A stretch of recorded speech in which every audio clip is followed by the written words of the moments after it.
Hi hello welcome to Chiranjeevi education channel. మరి ఈరోజు current affairs చూద్దాం. గవర్నర్ తమిళిసై రాజీనామా, పుదుచ్చేరి ఎల్జీ పదవికి కూడా రాజీనామా చేయడం జరిగింది. సో ఇక్కడ మనకి ఇంతకుముందు కూడా వార్తల్లో మనకి ముఖ్యంగా తమిళిసై గారు ఎక్కువగా కనిపించినారు. రాష్ట్ర గవర్నమెంట్కి మరియు కేంద్ర ప్రభుత్వానికి మధ్య ప్రస్తుత గవర్నమెంట్ పదవి అనేది ఒక రాజ్యాంగబద్ధ పదవి. గవర్నర్ పదవి అనేది భారత రాజ్యాంగంలో, కానీ కేంద్ర ఏజెంట్గా అనే ఒక అపవాదం అనేది మూటగట్టుకుంటున్న పదవి ఏంటంటే గవర్నర్ పదవి. అంటే ఈ మధ్యకాలంలో దేశంలో ఉన్న అన్ని రాష్ట్రాలలో, ఆల్మోస్ట్ తమిళనాడు కానీ తెలంగాణలో ఎమ్మెల్సీ వివాదం, అంతకుముందు బీఆర్ఎస్ ప్రభుత్వంలో కూడా ఎన్నో వివాదాలు చోటు చేసుకున్నాయి. So what ever it may be, మనం ఎగ్జామినేషన్ పాయింట్ ఆఫ్ వ్యూ ఇక్కడ చూద్దాం. మనకి తమిళసై, మనకి గవర్నర్ అంటే మనకి భారత రాజ్యాంగంలో ఆర్టికల్ 153, ఆర్టికల్ 152, 162 వరకు గవర్నర్ గురించి తెలియజేస్తే, ఆర్టికల్ 153 ప్రతి ఒక్క స్టేట్కి ఒక గవర్నర్ ఉండాలని, నియమించాలని చెప్పేసి తెలియజేస్తుంది. సో 153 ప్రకారం మరి భారత రాజ్యాంగంలో ప్రతి ఒక్క స్టేట్కి కూడా ఒక గవర్నర్ ఉంటారు. కేంద్రంలో రాజ్యాంగబద్ధ పదవి మనకి రాష్ట్రపతి ఉంటే, రాష్ట్రంలో రాజ్యాంగబద్ధ హోదాలో మనకి గవర్నర్ ఉంటారు. సో ఈమె మరి రాజీనామా చేసినారని ఇక్కడ ఇవ్వడం జరిగింది. రాష్ట్రపతికి సమర్పణ. ఎవరికి వీళ్ళు రాజీనామా ఇస్తారంటే గవర్నరు రాష్ట్రపతికి ఇస్తారనే విషయం మనం గుర్తుపెట్టుకోవాలి. సో అద్భుత రాష్ట్రానికి సేవ చేయడం ఆనందాన్ని ఇచ్చిందని, తెలంగాణ ప్రజలకు భావోద్వేగ లేఖ, ప్రజాసేవ కోసం తిరిగి వెళ్తున్నానని వెల్లడి. ఓకే, సో ఈ విధంగా మరి మనకి ఇక్కడ ఆర్టికల్ 153 ప్రకారం, ఆర్టికల్ 153 ప్రకారం 2 or more స్టేట్స్, 1 or 2 స్టేట్స్కి గవర్నర్గా ఉండొచ్చు.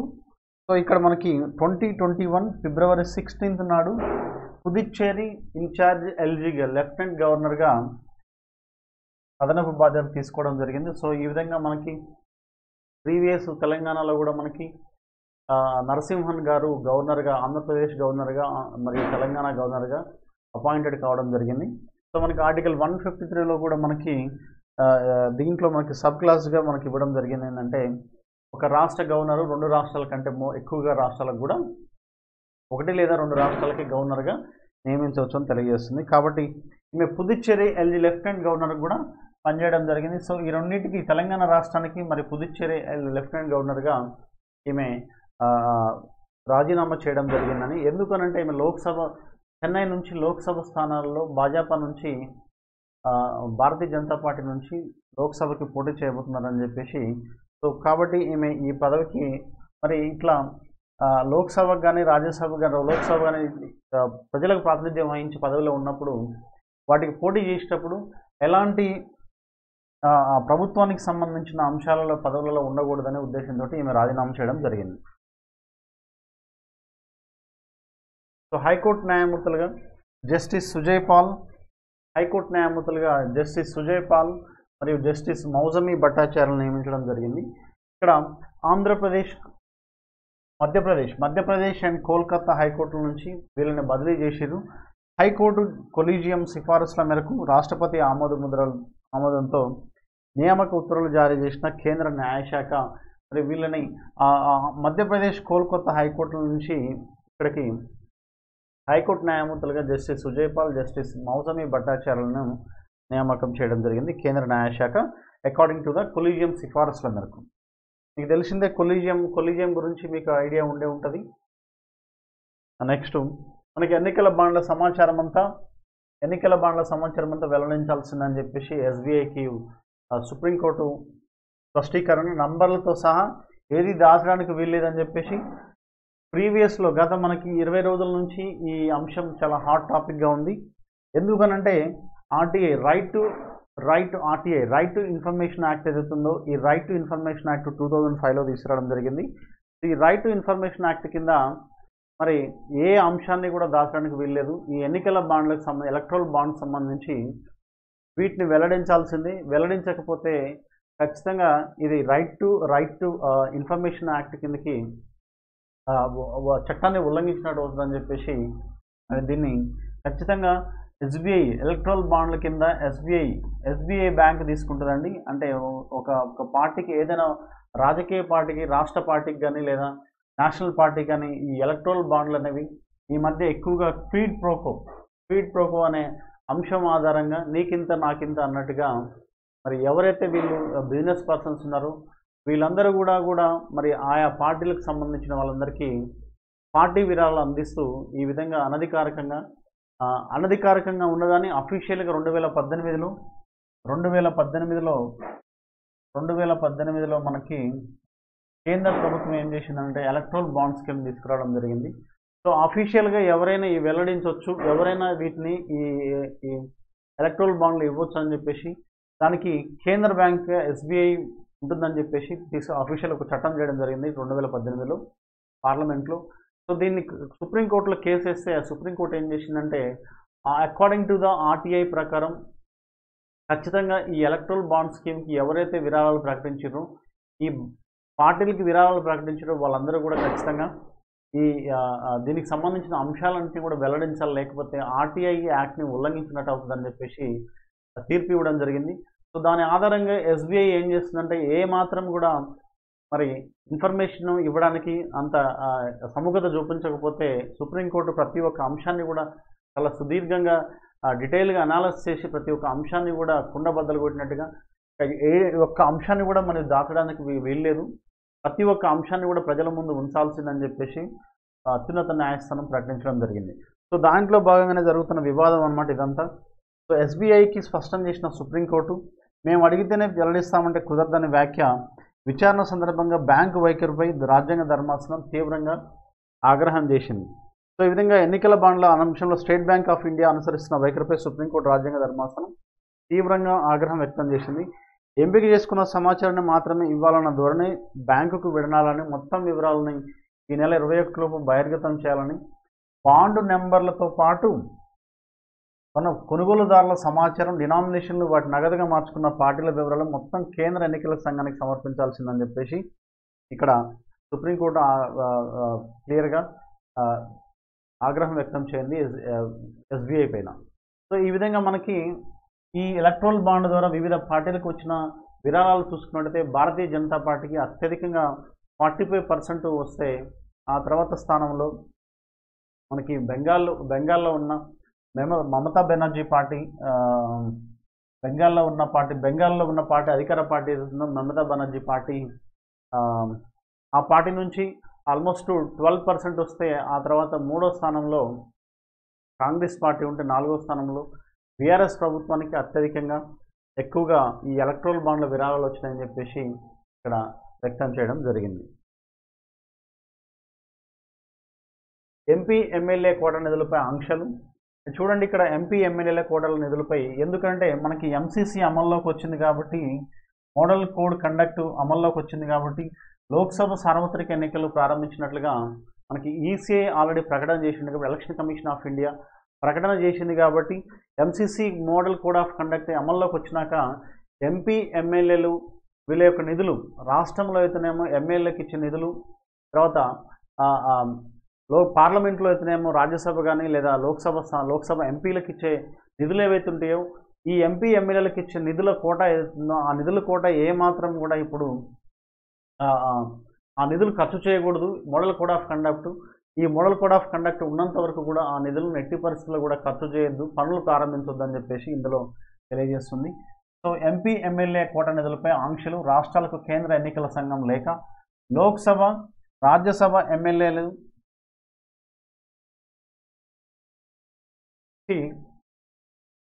లోక్సభ మరియు రాజ్యసభ ఎమ్మెల్యే ఎమ్మెల్సీ నియోజకవర్గ అభివృద్ధి పథకం కింద ఎంపీ ల్యాడ్స్ అంటాం, వాటిని మనము ఎంపీ ల్యాడ్స్ అంటాం. ఓకే, ఈ ఎంపీ ల్యాడ్స్ నిధులు అయితే అవుతున్నాయో ఈ నిధుల్ని ఈ పథకం కింద, అభివృద్ధి పథకం కింద నిధులు మంజూరుపై ఆంక్షలు విధించినట్లు కేంద్ర ఎన్నికల సంఘం అన్ని రాష్ట్రాల ప్రధాన కార్యదర్శులకు లేఖ రాసింది. సార్వత్రిక ఎన్నికల ప్రవర్తన నియమావళి అమల్లోకి వచ్చిన నేపథ్యంలో ఈ ఆంక్షలు విధించినట్లు పేర్కొనడం జరిగింది. ఈ పన్నుల యొక్క ఉత్తర్వులు కూడా జారీ చేయడానికి వీల్లేదని, కోడ్ అమలులోకి రాకముందే పనులు ఉత్తర్వులు ఇచ్చి కోడ్ అమలు రాకముందు ప్రారంభించిన పనులు ఏవైతే ఉన్నాయో ఆ ఉత్తర్వులు ఇచ్చి పనులు ప్రారంభించి ఉన్నట్లయితే వాటిని వాటికి ఈ ఎంసీసీ అనేది వర్తించదు, మోడల్ కోడ్ ఆఫ్ కండక్ట్ అనేది వర్తించదు. సో కాబట్టి ఎన్నికల కోడ్ ముగిసిన తర్వాత ఏమైనా పనులు ప్రారంభించాలనుకుంటే మీరు పనులు ప్రారంభించవచ్చు. కానీ MCC model code of conduct ఎన్నికల ప్రవర్తన నియమాలు అమల్లో ఉన్నప్పుడు మాత్రం ఎలాంటి వర్క్ ఆర్డర్స్ కానీ ప్రారంభించొద్దని చెప్పేసి ఇక్కడ క్లియర్గా మరి ఎన్నికల సంఘం ఏం చేసిందంటే ప్రతి ఒక్క రాష్ట్రానికి లేఖలు రాసింది. చీఫ్ సెక్రటరీకి, ప్రధాన కార్యదర్శులకి అందరికీ కూడా లేఖలు అందించడం జరిగిందనమాట. ఎబోలా కట్టడికి కొత్త ఔషధాలు. ఇక్కడ వైరస్లో కీలక అంశాలను గుర్తించిన శాస్త్రవేత్తలు మానవ శరీరంలో ఎబోలా వైరస్ పునరుత్పత్తి చెందిన తీరును శాస్త్రవేత్తలు గుర్తించడం జరిగింది. సో దీనికోసం కొత్త ఔషధాలను తీసుకురావాలని చెప్పేసి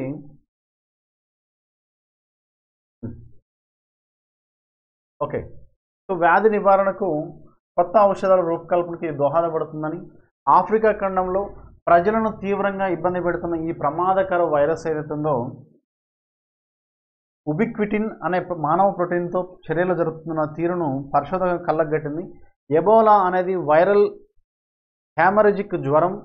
ఎబోలా వైరస్ జాతికి చెందిన పలు ఉపరకాల వల్ల ఇది వస్తుందని, ఈ వ్యాధి బాధితుల్లో మొదట ఫ్లూ తరహా లక్షణాలు కనిపిస్తాయి, తర్వాత వాంతులు, రక్తస్రావం, నాడీ సంబంధ రుగ్మతలకు ఇది దారితీస్తుందని చెప్పేసి ఇక్కడ క్లియర్గా ఇవ్వడం జరిగింది. సో ఈ విధంగా ఇది విజృంభిస్తుందని, దీనివల్ల మరణాలు ఎక్కువగా ఉంటాయని, ప్రజారోగ్యానికి పెనువ్యాధిగా ఈ వ్యాధి పెనుముప్పుగా పరిణమించిందని, ఈ నేపథ్యంలో కెనడాలోని మాంట్రియల్ విశ్వవిద్యాలయ శాస్త్రవేత్తలు విశ్వవిద్యాలయ శాస్త్రవేత్తలు దీనిపై దృష్టి సారించారని, ఎబోలా వైరస్లోని VP35 ప్రోటీన్ మానవుల్లోని ఉబిక్విటిన్ శృంఖలాల్లో చర్యలు జరుపుతున్న తీరును ప్రయోగాత్మక కంప్యూటేషన్ విధానాల సాయంతో పరిశీలించారు. దీన్ని విచ్ఛిన్నం చేసే రసాయన పదార్థాలను గుర్తించారని, VP35 అనేది మానవ శరీరంలో వైరస్ సంఖ్యను పెంచడంలో కీలక పాత్ర పోషిస్తుందని, ఎబోలా వైరస్ మానవ రోగనిరోధక శక్తికి మధ్య జరిగే చర్యలను శాస్త్రవేత్తలు వెలుగు తెచ్చారని. సో ఈ విధంగా VP35 ప్రోటీన్ అనేది మానవులోని ఉబిక్విటిన్ శృంఖలాలతో చర్యలు జరుపుతున్న తీరును వీళ్ళు ప్రయోగాత్మకంగా కంప్యూటేషన్ విధానాల సాయంతో వీళ్ళు పరిశోధన చేసిరనమాట. మరి ఎబోలా వైరస్ ఇది ఎక్కువగా ఎక్కడ ఆఫ్రికా ఖండంలో తీవ్రంగా ఇబ్బంది పెడుతుంది. ఈ ప్రమాదకర వైరస్ ఉబిక్విటిన్ అనే మానవ ప్రోటీన్తో చర్యలు జరుపుతున్న తీరును పరిశోధనలో వీళ్ళు శాస్త్రవేత్తలు ఐడెంటిఫై చేయడం జరిగిందన్న విషయాన్ని మనం గుర్తుపెట్టుకోవాలి ఎగ్జామినేషన్ పాయింట్ ఆఫ్ వ్యూ. సాంక్రమికేతర వ్యాధులను పెంచుతున్న ఆహారపు అలవాట్లు. మనం తినే ఆహారపు అలవాట్లు ఏవైతున్నాయో అవి యొక్క మానవుని యొక్క జీవన ప్రమాణాలు పెంచడానికి అవకాశం ఉంటుందన్న విషయం గుర్తుపెట్టుకోవాలి. మానవుడు ఎలాంటి ఆహారాలను అలవాటు చేసుకుంటే మానవుని యొక్క జీవనం ఆయుర్దాయం అనేది పెరుగుతుంది అనమాట. సో ఆ ఆహార అలవాట్లు అనేవి సాంక్రమికేతర వ్యాధులను పెంచుతున్నట్లుగా ఇక్కడ భారతీయుల ఆహారంలో మితిమీరిన ఉప్పు వినియోగం, సరిపడా పొటాషియం లేకపోవడం వంటి ఆందోళన పోకడలు పెరుగుతున్నాయని చెప్పేసి, ఈ మితిమీరిన సాల్ట్ అనేది కూడా చాలా డేంజరస్ అండి. ఇది చాలా ప్రమాదకర స్థాయిలో వాడినట్టయితే, అంటే ప్రమాదకర స్థాయి అంటే రెగ్యులర్గా ఉప్పు ఎక్కువ తినడం వల్ల కూడా మనిషిలో అనేక రకమైన జబ్బులకు దారితీస్తుందన్న విషయం ఇక్కడ చూడాలి మనకి. దీనివల్ల తాజా పరిశోధన తెలిసింది, దీనివల్ల అధిక రక్తపోటు, గుండె జబ్బులు, దీర్ఘకాల మూత్రపిండాల వ్యాధులు వంటి సాంక్రమికేతర రుగ్మతల ముప్పు పెరుగుతుందని వివరించింది. The George Institute for Global Health India, చండీగఢ్లోని post graduate institute of medical education and research శాస్త్రవేత్తలు ఉత్తర భారతదేశంలో పరిశోధన చేశారు. ప్రధానంగా ఆహారంలో సోడియం, పొటాషియం, ఫాస్ఫరస్, ప్రోటీన్ వంటివి ఎంత మేర ఉంటున్నాయని పరిశీలించారు. అధిక రక్తపోటు, గుండె జబ్బులు, దీర్ఘకాల వ్యాధుల బారిన పడే ముప్పుపై ఇవి ప్రభావం చూపుతున్నాయని, నిర్దేశిత ప్రమాణాల కన్నా ప్రోటీన్ తక్కువగా తీసుకుంటున్నట్లు శాస్త్రవేత్తలు గుర్తించడం జరిగింది.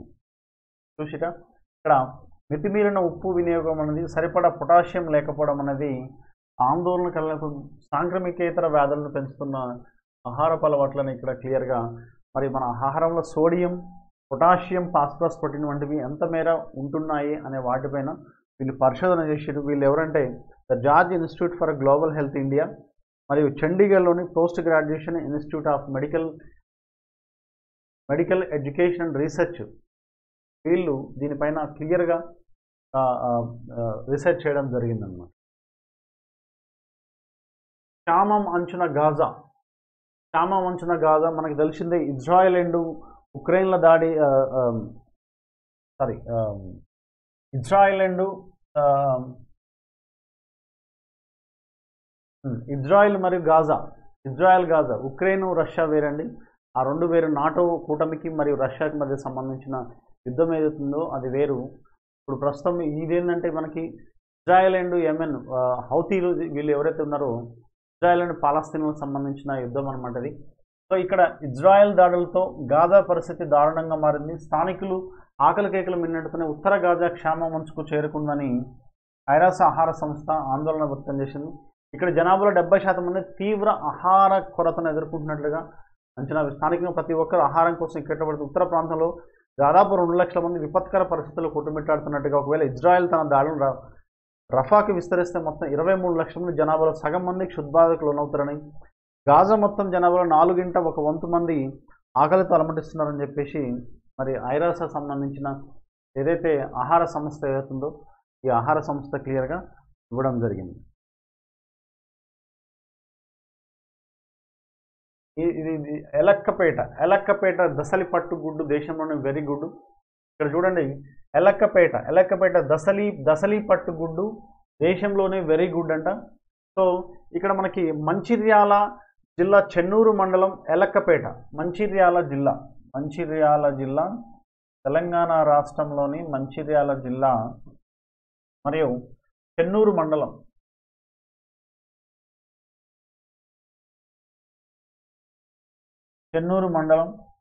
ఎలక్కపేట సమీపంలో మంచిర్యాల జిల్లా చెన్నూరు మండలం ఎలక్కపేట సమీపంలో దసలిపట్టు గుడ్డు తయారీ కేంద్రం దేశంలోనే నంబర్ 1గా నిలిచింది.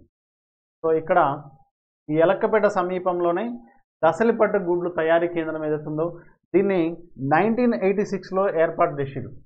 1986లో ఈ దసలిపట్టు గుడ్లు తయారీ కేంద్రాన్ని ఏర్పాటు చేయడం జరిగింది 1986లో ఎలక్కపేటలో. సో దీంట్లో ఇది దేశంలో నెంబర్ 1గా నిలిచిందంట.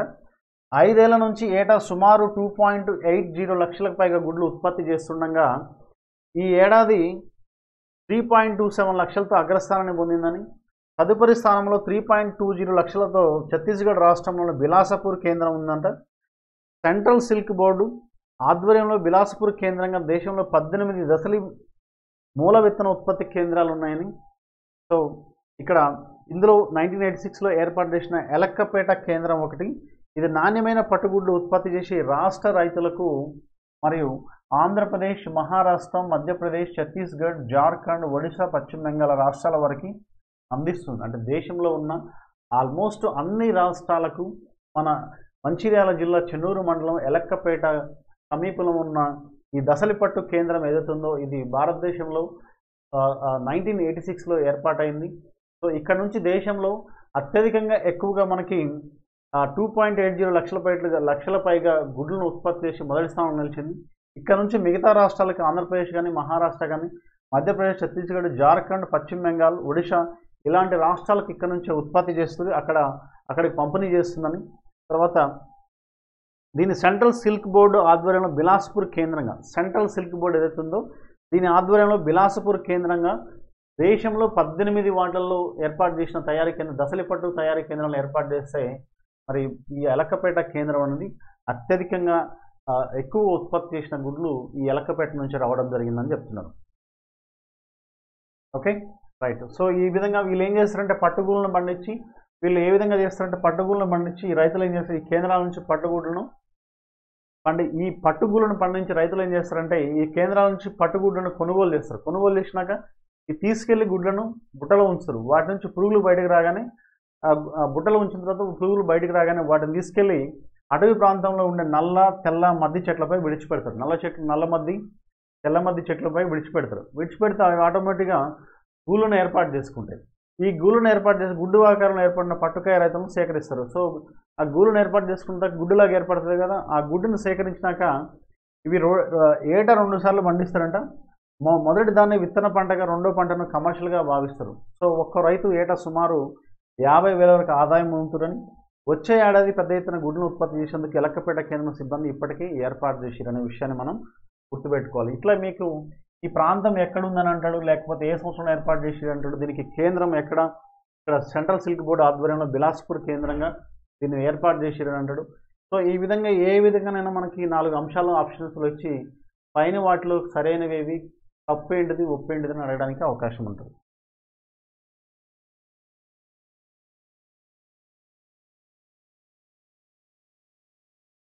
చూడండి, ఇక్కడ గొత్తి కోయల ఆక్రమణలో 26,000 ఎకరాలండి. ఈ గొత్తి కోయలు అనే అంశం మనకి ఈ మధ్య కాలంలో లాస్ట్ 6 months బిఫోర్ మనకి 1 year బిఫోర్ 1.5 year బిఫోర్ మనకి FRO ఫారెస్ట్ రేంజ్ ఆఫీసర్ అయిన చలమల శ్రీనివాసరావు గారిని అతి దారుణంగా గుత్తి కోయలు హత్య చేశారు. సో ఈ హత్యాక్రమం ఆధారంగా ఈ గుత్తి కోయలు అనేవాళ్ళు బయట ఎక్కువగా మనకి ఈ మీడియాలో ఎక్కువగా మనకు కనిపించారు అనమాట. వీరి గురించి డిస్కషన్ జరిగింది. సో వీళ్ళు ఏంటంటే 26,000 గుత్తి కోయలు వీళ్ళు ఛత్తీస్గఢ్, ఒడిశా రాష్ట్రాల్లో ఉండేవాళ్ళు.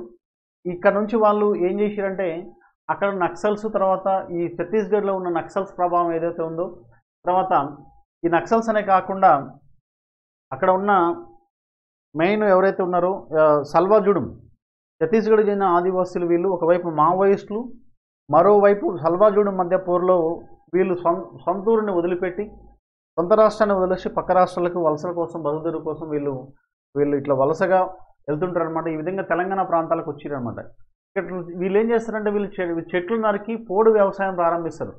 మరోవైపు చెట్లు నరకకూడదని చెప్పేసి మనకి పర్యావరణ పరిరక్షణ చట్టం సూచిస్తే, ఈ ఫారెస్ట్ డిపార్ట్మెంట్ ఏమో చెట్లు నరకొద్దని చెప్పేసి సూచిస్తే, మరి వీళ్ళేమో ప్రస్తుతం వీళ్ళు గుత్తి కోయలు కూడా ఈ పోడు వ్యవసాయం పైన జీవనం కొనసాగిస్తూ వీళ్ళు యాక్చువల్ ఛత్తీస్గఢ్ అక్కడ ఉన్న నక్సల్స్ మరియు ఈ సల్వాజుడు మధ్య పోర్లు వీళ్ళు ఏం చేసినట్టే ఆ ప్రాంతాన్ని వదిలిపెట్టి తెలంగాణ రాష్ట్రానికి వచ్చి ఇక్కడ వీళ్ళు పోడు వ్యవసాయం చేసుకుంటారు. సో ఇక్కడ ఉన్న అధికారులేమో మరి ఆ చెట్లు నరకొద్దని చెప్పేసి, అటవీ ప్రాంతాన్ని నిర్మూలించొద్దు అని, పోడు వ్యవసాయం ఇంతకు ముందులాగా ఇప్పుడు చేయొద్దని చెప్పేసి వీళ్ళు ప్రయత్నిస్తుంటే వీళ్ళేమో వారికి ఎగనిస్ట్గా వీళ్ళు పనిచేస్తారు. సో ఈ ఘర్షణలో ఏమైందంటే FRO శ్రీనివాస్ గారు చనిపోవడం జరిగింది. లాస్ట్ 1.5 years క్రితం జరిగిన అంశం అనమాట. సో ఈ విధంగా నవంబర్లో గుత్తి కోయలు హత్య చేయడం తీవ్ర సంచలనం. రాష్ట్రంలో కొత్త ప్రభుత్వం ఏర్పడిన నేపథ్యంలో మరి అసలు గుత్తి కోయలు రాష్ట్రంలో 26,000 ఎకరాల అటవీ ప్రాంతాన్ని ఆక్రమించినట్లు అటవీ శాఖ అధికారులు గుర్తించారు. ఈ వివరాలను కొద్ది రోజుల క్రితం నిర్వహించిన సమీక్షలో ఆ శాఖ మంత్రి కొండ సురేఖ్ గారికి నివేదించడం జరిగింది. గుత్తి కోయలు ప్రధానంగా రాష్ట్రంలో 4 జిల్లాల్లోని అటవీ ప్రాంతాల్లో ఉంటున్నారని, సో మొత్తంగా 4 జిల్లాలు అటవీ ప్రాంతాలు ఉంటున్నారు. 6,354 కుటుంబాలు ఉన్నట్లు అంచనా. వీరి ఆధీనంలో 26,196.71 ఎకరాలు ఉండగా అత్యధికంగా భద్రాద్రి కొత్తగూడెం జిల్లాలో ఉన్నారు. ఆ తర్వాత స్థానం ములుగు జిల్లా. ఇది ఇంపార్టెంట్. అత్యధికంగా ఎక్కడున్నారంటే భద్రాద్రి కొత్తగూడెం మరియు ములుగు జిల్లాలో. ఇక్కడ ఎక్కువగా మనకి ఈ భద్రాద్రి కొత్తగూడెం మరియు ములుగు జిల్లాల్లో ఎక్కువగా అత్యధికంగా ఫారెస్ట్ మనకి అటవీ శాతం కూడా ఎక్కువగా ఉంది. కాబట్టి వీళ్ళు ఛత్తీస్గఢ్ నుంచి వీళ్ళు ఆ ప్రాంతానికి వచ్చి అక్కడ పోడు వ్యవసాయం చేసుకుంటూ నివసిస్తున్నారు. అటవీ చెట్లు కొట్టి తర్వాత వాళ్ళు పోడు వ్యవసాయం చేయడం వల్ల అటవీ అధికారులేమో వాళ్ళు నిరోధిస్తున్నారు. ఈ ఘర్షణలోనే ఈ డిపార్ట్మెంట్కి మరి గుత్తి కోయలకు వివాదం చెలరేగిందన్న విషయం మనకి తెలిసిందే. సో ఇక్కడ చూడండి, మనకి ఇక్కడ ఇవ్వడం జరిగింది ఇక్కడ క్లియర్గా. దీంట్లో మనకి అటవీ ఆక్రమణలు ఇలా ఏ డిస్టిక్లో ఎంతవరకు ఉన్నాయని. ఖమ్మంలో మనకి 115 కుటుంబాలు ఉంటే ఆక్రమించిన భూములు 308 ఎకరాలు ఆక్రమించారు. భద్రాద్రి కొత్తగూడెంలో వీళ్ళు 4,393 కుటుంబాలు ఉంటే 14,000 ఎకరాలు వీళ్ళు ఆక్రమించారు. ములుగులో 1,500 మంది వీళ్ళు కుటుంబాలు ఉంటే 10,000 ఎకరాలను ఆక్రమించారు. జయశంకర్ భూపాలపల్లి చూడండి, అడుగుదడం గుత్తి కోయలు తెలంగాణ రాష్ట్రంలో ఏ జిల్లాలలో ఎక్కువగా వ్యాపించారు అని చెప్పేసి వాళ్ళు అడగడానికి ఎక్కువ సంఖ్యలో ఉన్న జిల్లాలు ఏంటంటే ఒకటి భద్రాద్రి కొత్తగూడెం, రెండోది ములుగు, నెక్స్ట్ జయశంకర్ భూపాలపల్లి 3, 4 ఖమ్మం. ఈ 4 జిల్లాలు ఏవైతే ఉన్నాయో అత్యధికంగా అటవీ విస్తరణ ఉన్న జిల్లాలు అన్నమాట తెలంగాణ రాష్ట్రంలో.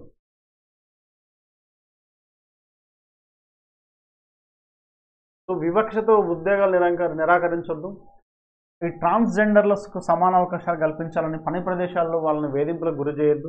మనకి ఆర్టికల్ 14 ఏం తెలియజేస్తుంది, సమానత్వాన్ని తెలియజేస్తే మరి ఆర్టికల్ సమానత్వానికి సంబంధించిన అంశాలు ఏవైతే ఉన్నాయో భారత రాజ్యాంగం కల్పించారు కాబట్టి అందరికీ సమాన అవకాశాలు కల్పించారు కాబట్టి ఈ వివక్షతో ఉద్యోగాలు వారికి నిరాకరించొద్దు, మరియు ట్రాన్స్జెండర్లకు సమాన అవకాశాలు కల్పించాలని చెప్పేసి, పని ప్రదేశాల్లో వేధింపులకు గురి చేయొద్దని చెప్పేసి ఇక్కడ మరి ప్రభుత్వ ప్రైవేట్ సంస్థలు పనిచేసే ట్రాన్స్జెండర్లపై వివక్ష ఉండొద్దని, వారికి కూడా సమాన అవకాశాలు కల్పించాలి అని కేంద్ర ప్రభుత్వం ఆదేశించింది. పని ప్రదేశాల్లో వేధింపుల నుంచి రక్షణ కల్పించడంతో పాటు వారి ఫిర్యాదులను వేగంగా పరిష్కరించేందుకు ఒక ప్రత్యేక వ్యవస్థను ఏర్పాటు చేయాలని స్పష్టం చేసింది కేంద్రం. ట్రాన్స్జెండర్ల హక్కుల పరిరక్షణ భద్రతా చట్టం కింద ఇటీవల కేంద్ర ప్రభుత్వం ప్రత్యేక విధానాన్ని ప్రకటించింది. దీన్ని పని ప్రదేశాలు తప్పనిసరిగా అమలు చేయాలని ఆదేశిస్తూ ఆయా రాష్ట్రాల ప్రధాన కార్యదర్శులకు, సంక్షేమాధికారులకు లేఖ రాయడం జరిగింది. ఓకే, సో ఈ విధంగా వాళ్ళ రైట్స్ వాళ్ళకు ఉన్నాయండి. కాబట్టి మరి సమాన అవకాశాలు కల్పించాలి, పని ప్రదేశాల్లో వేధింపులకు గురి చేయొద్దు, దానికి ఒక ప్రత్యేక శాఖను ఏర్పాటు చేస్తూ ఒక ప్రత్యేక విధానాన్ని కూడా కేంద్ర ప్రభుత్వం ఏర్పాటు చేసింది. దాని ఆధారంగా రాష్ట్రాలను కూడా ఇంప్లిమెంట్ చేయాలని చెప్పేసి ఇవ్వడం జరిగింది. పుతిన్ కొత్త రికార్డు ఇక్కడ చూడాలి. 5వసారి రష్యా అధ్యక్షుడిగా ఎన్నిక, మొత్తం 30 ఏళ్ల పాటు అదే పదవిలో అభినందించిన మోదీ అండ్ జిన్పింగ్. సో 5వసారి అధ్యక్షునిగా రికార్డు స్థాయిలో 87.29 ఓట్లతో నెగ్గడం జరిగింది. సో ఈ విధంగా మరి పుతిన్ 5వసారి కూడా మరి రష్యా అధ్యక్షుడికి కొనసాగుతున్న విషయాన్ని మనం గుర్తుపెట్టుకోవాలి. దాదాపు 30 సంవత్సరాలు పదవిలో ఉన్నట్టుగా ఇక్కడ తెలుస్తుంది. కేరళ సాహితీవేత్త ప్రభావ్ వర్మకు సరస్వతి సమ్మాన్ పురస్కారం. ప్రముఖ కేరళ కవి సాహితీవేత్త ప్రభావ్ వర్మ 2023 ఏడాదిగాను సరస్వతి సమ్మాన్ పురస్కారానికి ఎంపికయ్యారు. మలయాళంలో ఆయన రచించిన రౌద్ర సాత్వికం నవల ఈ అవార్డు దక్కేలా చేసింది. మలయాళంలో ఆయన రచించిన రౌద్ర సాత్వికం నవలకి ఈ అవార్డు దక్కేలా చేసిందని నిర్వాహక సంస్థ కేకే బిర్లా ఫౌండేషన్ ప్రకటించింది. సో ఆసుపత్రిపై ఆపరేషన్ గాజాల మరో 87 మంది మృతి. 54,000 కోట్ల ఎఫ్డిఐలు వచ్చినాయంట. సో గత 9 ఏళ్లలో బీమా రంగంలోకి 54,000 కోట్ల ఎఫ్డిఐస్ని ప్రత్యక్ష పెట్టుబడులు, విదేశీ ప్రత్యక్ష పెట్టుబడులను ఆకర్షించిందని ఆర్థిక సేవల కార్యదర్శి వివేక్ జోషి తెలిపారు. ఈ రంగంలో ఎఫ్డిఐ నిబంధనలను పరిమితంగా సరళీకరించేందుకు తోడ్పడిందని 2014లో ఇక్కడ గమనించండి, 2014లో బీమా రంగంలోకి ఎఫ్డిఐలు ఎంత 26% వస్తే మరి 2015 నాటికి ఎఫ్డిఐలు 49%, మరి 2021 నాటికి 74% పెంచిందని గుర్తు చేశారు. సో ఎఫ్డిఐలకి ఈ విధంగా మనకి పెంచడం జరిగింది. బీమా మధ్యవర్తిత్వ సంస్థలోకి ఎఫ్డిఐ పరిమితిని 2019లో 100% పెంచినట్టుగా, అంటే మధ్యవర్తిత్వ సంస్థలోకి ఎఫ్డిఐ పరిమితిని 2019 100% పెంచారు. ఫలితంగానే 2014 డిసెంబర్ నుంచి 2024 జనవరి మధ్య బీమా రంగంలోకి దాదాపుగా 53,900 కోట్ల ఎఫ్డిఐస్ రావడం జరిగింది బీమా రంగంలోకి. ఓకే, సో సంస్థల సంఖ్య కూడా 53 నుంచి 70 పెరిగింది. 2013-14 బీమా సేవల వ్యాప్తి 3.9 కాగా 22-24 4% పెరిగింది. సో ఈ విధంగా 2013-14 బీమా సంస్థ నిర్వహణలో ఆస్తుల విలువ 21 లక్షల కోట్ల కాగా ప్రస్తుతం అది 3 రెట్లు పెరిగి 60 లక్షల కోట్లు పెరిగిందని, మొత్తం బీమా ప్రీమియం 3.94 లక్షల కోట్లు కాగా నుంచి 10.4 లక్షల కోట్లకు పెరిగింది. 2000 సంవత్సరంలో బీమా రంగంలోకి ప్రైవేట్ కంపెనీలను ప్రభుత్వం ఆహ్వానించింది. 2000 సంవత్సరం నుండి బీమా రంగంలోకి ప్రైవేట్ కంపెనీలకు అనుమతించడం జరిగింది. అప్పటి నుంచి దేశీయ బీమా రంగంలోకి పలు విదేశీ కంపెనీలు అడుగుపెట్టినాయి. సో ఈ విధంగా మనకి Zurich insurance, Kotak general insurance మధ్య తాజాగా కుదిరిన 5,560 కోట్లు అనేవి అతిపెద్ద ఎఫ్డిఐలో ఒకటిగా బీమాల రంగంలో ఒక ప్రైవేటు సంస్థకి Zurich insurance, Kotak general insurance అనేది అతిపెద్ద ప్రైవేట్ పెట్టుబడిగా మనము గుర్తించదగింది. ఈ విధంగా మనకి 2014లో 26%, 2015లో 49%, 2021 నాటికి 74% మనకి ఎఫ్డిఐస్ అనేవి ప్రభుత్వం పెంచింది. అంటే ఇందులోకి ఎఫ్డిఐ పరిమితి అనేది పెంచడం జరిగిందనమాట. ఓకే, సో ఈ విధంగా మనకి ఎగ్జామినేషన్ పాయింట్ ఆఫ్ వ్యూలో అడుగుతాడు, ఏ సంవత్సరం నుంచి ఏ విధంగా అనేది. విదేశీ ప్రత్యక్ష పెట్టుబడులు అంటాం ఎఫ్డిఐస్ అంటే. సో ఇవి ఈరోజు సంబంధించిన మొత్తం ముఖ్యమైన కరెంట్ అఫైర్స్. మళ్ళీ రేపటి క్లాస్లో కలుద్దాం. సో థ్యాంక్ యూ అన్న.